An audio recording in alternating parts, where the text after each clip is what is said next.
buongiorno, buona domenica, oggi è domenica e sono le 7:20 di mattina.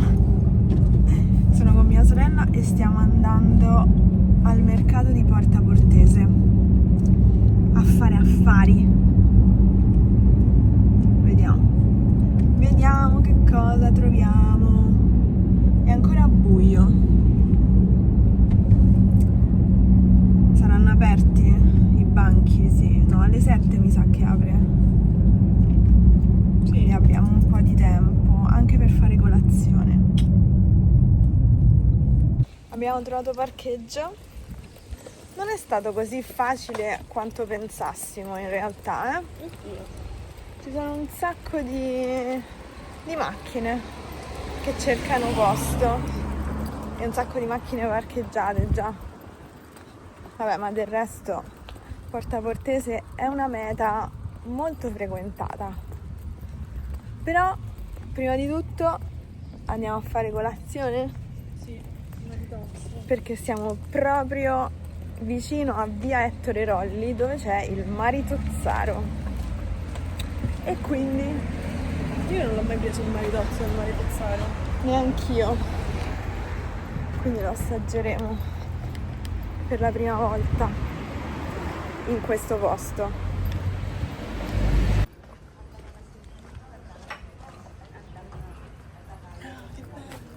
Oh. Ma che sta facendo ragazzi? Non mi fai il vento, se no. Macchiato o scivoli del fuoco di panna? Vedi così presto? Con la panna di maridozzo il caffè. Penso che ci trattiamo bene stamattina. Vai, ci siamo sedute fuori per fare una prova di assaggio.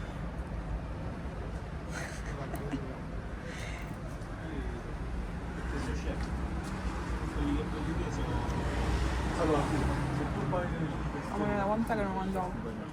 Buono? Sì, perché il soffice, una brioche e la panna non è zuccherata. Questo è molto importante, che la panna non sia zuccherata.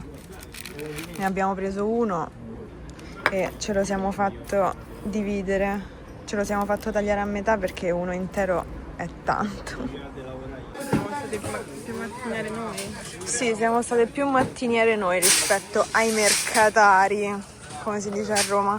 Sono le 7:30, c'è ancora un sacco di posto per i banchi vuoti, quindi nel senso stanno ancora allestendo i panni. Sì, vabbè, stanno ancora allestendo i banchi.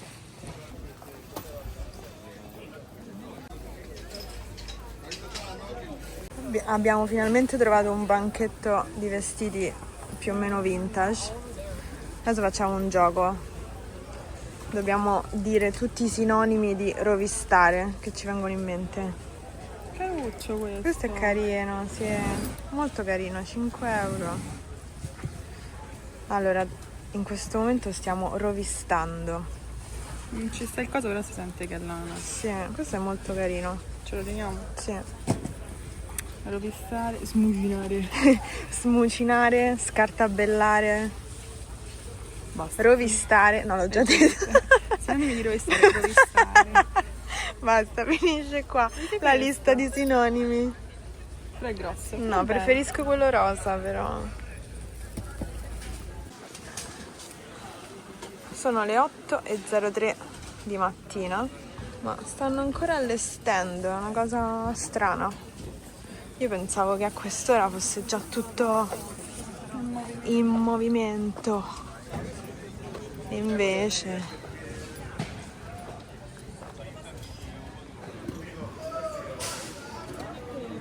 Che carine, cosa sono questi secondo te? Pomelli.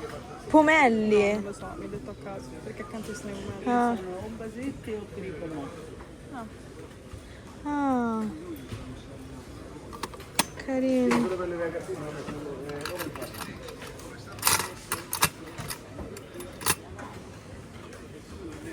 Vuoi un bastone? No. Belli questi per le porte.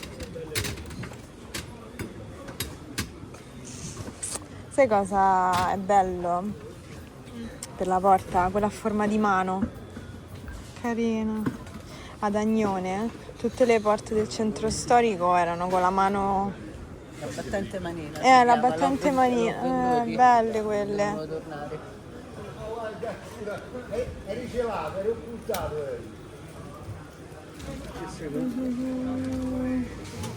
Quindi io non dovrei più comprare libri per il momento.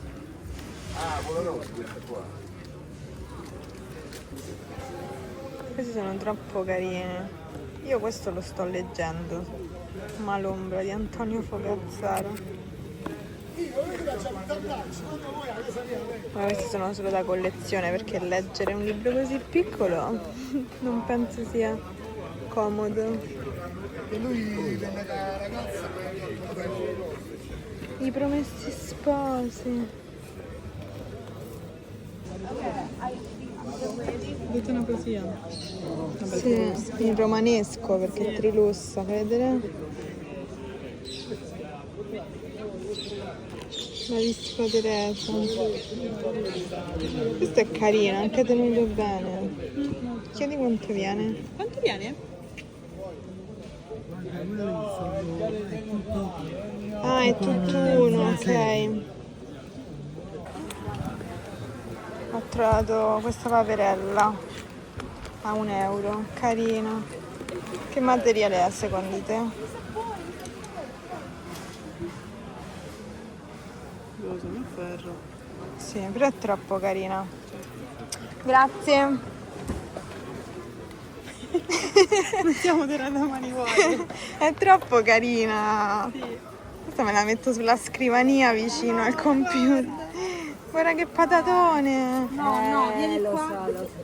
Se carezziamo in due ci facciamo perdere. Bellissimo. Lo so, però lo so che so così, che loro guardano come non mi dici niente.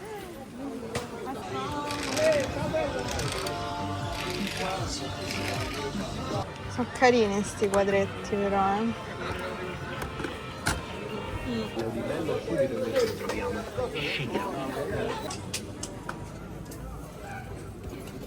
L'ho trovata. La manina battente.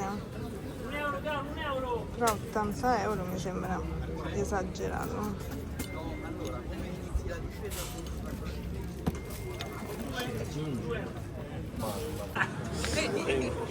Libri infiniti. Sì. Mi sa che prendo questi due, sai? Sì. Questo e questo. Perché questo mi piace che si vedono tutti i cosi. Invece questo è più storico, ma è tipo il signore l'ha fatto a collage. Questi sono i francobolli dei primi anni della Repubblica. Quindi qui c'è qualcuno di questi che me lo sai dire. Ah sì. Sì, però questo è bello perché si vedono tutti. Quello perché ho preparato io. Certo, sì. Sì, perché ce n'ho tanti, se no non può trovare. Sì, Anche se gira, lei gli dà i fragori anni 50, gli dà. certo. Allora, io prendo, questo lo prendo. Va bene, d'accordo. E anche questo. Questi due. Senza vuoto a rendere,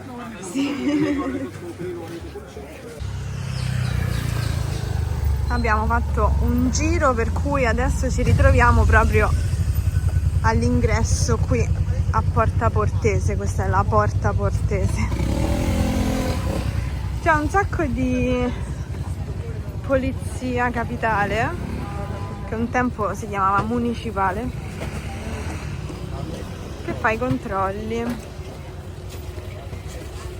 Sono le 10:30, fa caldo e vogliamo andare via.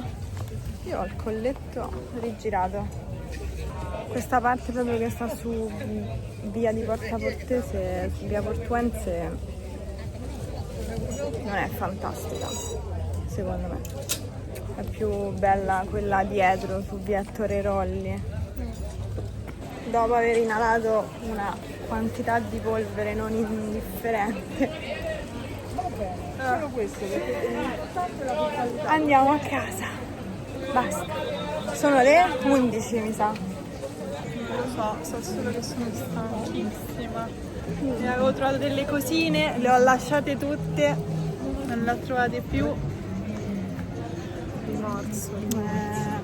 No, in realtà è manco troppo, però avevo visto un bel maglioncino che era sicuramente fatto a Vabbè, mano. quello rosa di prima. Ah, lo metterai? Non l'ha preso e quindi poi è andato perso. Come si dice, ogni lasciata è persa. Bene, sono le 11 meno 7 minuti. Torniamo a casa perché siamo stanche.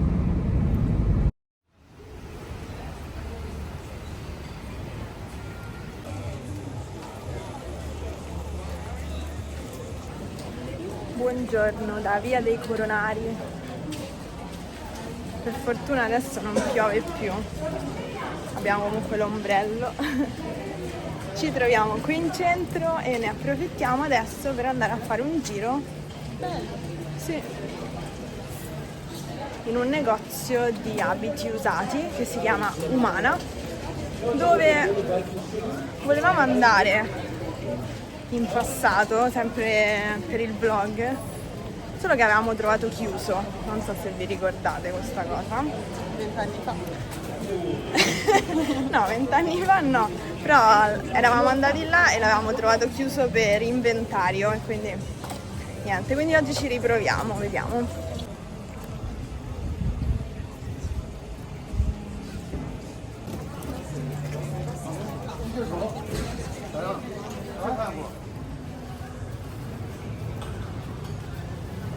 È uscito il sole, però piove.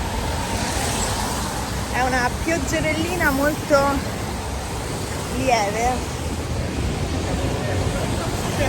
però fastidiosa per chi porta gli occhiali, come me.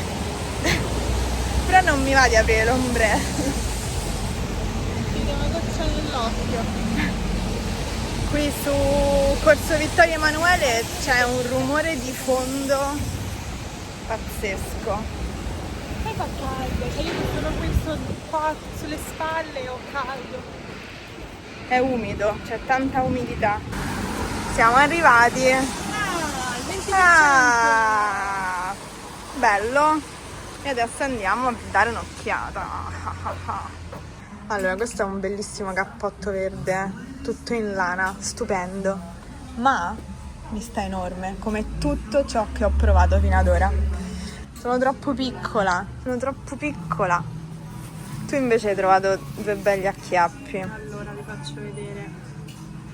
Lucrezia ha trovato questo bellissimo Cappotto di Marella, bellissimo. Di Marella. Lungo, è bello, indossato, mi sta preciso. Lo prendo io per te se non lo prendi quel cappotto.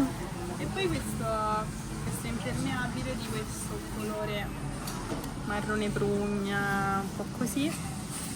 Fighissimo. Sì, Fighissimo, cioè, è un pezzo particolare.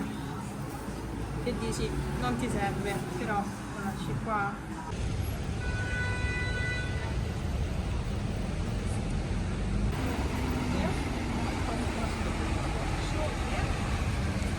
Buongiorno, che sole, che bello. Sono appena uscita dal parrucchiere, per questo mi vedete con un taglio fresco. Adesso torno a casa e vi parlo dei libri che sto leggendo o che ho lasciato a metà, perché è da tanto che non parliamo di libri, ho questa sensazione. Cominciamo dal libro che sto leggendo in questo momento, che è questo, Antonio Fogazzaro, Malombra. Vi ho già parlato di questo libro, questo è il romanzo gotico di qualche vlog fa. Mi sta piacendo molto, devo dire, è una lettura lenta, è molto descrittivo come libro e ci sono anche delle cose scritte in latino, in greco antico, soprattutto nella descrizione degli spazi, ci sono queste scritte all'interno di questo castello e quindi è una lettura attiva, nel senso che quando trovo queste cose mi fermo, mi appunto il significato per comprendere appieno che cosa succede nella storia. Quindi è una lettura un po' lenta e attiva, non è un romanzo scorrevole come i romanzi contemporanei. Questo è se non sbaglio, questo è della metà del 1900 e quindi anche la lingua è più formale rispetto alla lingua contemporanea, quindi c'è questo elemento da considerare, però mi piace molto molto molto. Vi rileggo brevemente il riassunto della trama. Una sera, in fondo al cassetto del suo secrétaire, Marina di Malombra scopre in un libro di preghiere un foglio sbiadito. Qualunque sia il tuo nome, vi sta scritto, tu che hai ritrovato e leggi queste parole, conosci in te l'anima mia infelice. Avanti di nascere hai sofferto tanto, tanto, col nome di Cecilia. Cecilia è un'antenata di Marina, reclusa dal marito per espiare una colpa d'amore. Sull'onda di un'ossessione che a poco la travolge, Marina crede di riconoscere nello zio con cui vive la reincarnazione del marito di Cecilia e in un giovane scrittore, Corrado Silla, quella dell'antico amante. L'ossessione giungerà al parossismo e Marina, impazzita, provocherà la morte dello zio e ucciderà Corrado. Primo romanzo di Fogazzaro, Malombra resta uno dei suoi capolavori, una storia di anime tormentate tesa nel conflitto fra sensi e spirito, profondamente suggestiva e carica di significati. Anche l'altra volta avevo commentato che ci sono troppe anticipazioni in questa sinossi, ci hanno già detto come andrà a finire, però in realtà io non lo leggo per la sorpresa finale, lo leggo proprio per piacere di leggere un romanzo così, un romanzo della metà del Novecento. Miei gusti personali. Poi, un libro invece che ho letto, che ho finito di leggere, che mi è piaciuto molto, contemporaneo, è questo qui, Gli effetti secondari dei sogni di Delphine de Vigan. Mi è piaciuto molto, questo ovviamente è una scrittura moderna, no, contemporanea, una scrittura contemporanea, facile da leggere, scorrevole e mi è piaciuto molto. Vi leggo la sinossi, anche se penso che sinossi sia un termine relativo ai film. Non so se si può dire sinossi anche per le trame dei libri. Vabbè, cercherò. Comunque, vi leggo il riassunto della trama. Lou Bertignac ha 13 anni e un quoziente intellettivo di 160. Per questo frequenta una classe in cui gli studenti sono ragazzi più grandi, che non hanno nulla da spartire con lei. A casa la situazione è anche peggiore. La sua famiglia, chiusa nel ricordo inconfessabile di una tragedia del passato, vive in un silenzio opprimente. Incapace di creare relazioni con chiunque, Lou passa il tempo libero a vivere le emozioni degli altri e, nelle stazioni parigine, ama osservare quanto si dipinge sui volti di chi si lascia o si ritrova. È così che alla stazione di Austerlitz conosce Nolwenn, una ragazza di poco più grande che si è lasciata alle spalle un passato difficile e ora vive da randagia. Con lei si crea al primo sguardo un'intesa speciale. Due ragazze totalmente sole finiranno così per stringere un'amicizia che cambierà la loro vita e il loro mondo e che, se anche non riuscirà a salvarle, darà loro nuove speranze. E poi un libro che ho lasciato perché lo trovo molto noioso. Questo. La briscola in 5 di Marco Malvaldi. È un giallo. Io adoro i gialli, mi piacciono tanto i gialli, però in questo periodo li sto trovando un po' noiosi, non lo so. Ho provato anche a guardare la serie TV tratta da questo ciclo di romanzi, da questa serie di romanzi, che si chiama I delitti del barlume. Sono episodi molto lunghi, perché un episodio dura più di un'ora e mezza, così. Però anche quella serie la trovo noiosa, è un po' lenta. Comunque, questo è tutto per il vlog di oggi, spero che vi sia piaciuto e spero di avervi tenuto compagnia e io vi do appuntamento al prossimo vlog. A presto, ciao!